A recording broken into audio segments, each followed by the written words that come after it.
Isang 12 taong gulang na batang lalaki ang pinagbabaril sa Bacolod City. Inaalam kung may kinalaman ng krimen sa pagdukot sa isang batang babae. May report si Adrian Prietos ng GMA Regional TV.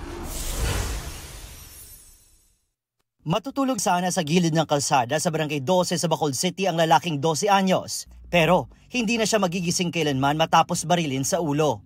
Ayon sa mga pulis, hinahanda ng biktima ang kanyang tutulugan ng paslangin pasado 1:00 ng madaling araw noong Sabado. Agad tumakas ang di pa tukoy na salarin. Isinugod sa ospital ang biktima pero binawian din ng buhay.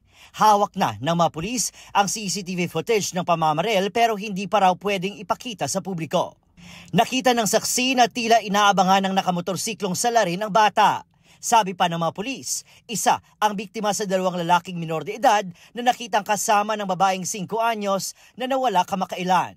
Sa Talisay City, Negros Occidental na walang batang babae noong July 1 at nasagip sa Bacolod City kinabukasan. Kalaunay lumabas na ginahasa siya. Ang binarel na minor de edad, palaboy raw at kalalabas lang noon mula sa kustudiya ng DSWD. Siyang bata, gin-turnover nila sa PSSD. May takabalong ako na nung rason nga nakagwa siya. Siya man ako nung kayang iloy niya mismo na confirm man. Iniimbestigahan pa kung may kaugnayan ang pagpatay sa lalaking 12 anyos sa pagkawala ng babaeng 5 anyos. May mga instances nga ang bata ginasugo ni siya sa illegal activity. Sa itong legal age nga ginfilean abduction dito. So manang ang gulo na hatanaw naton. Sinikap ng GMA Regional TV na kuhaan ng pahayag ang kaanak ng biktima ngunit hindi sila nagpaunlak ng panayam. Adrian Prietos ng GMA Regional TV nagbabalita para sa GMA Integrated News.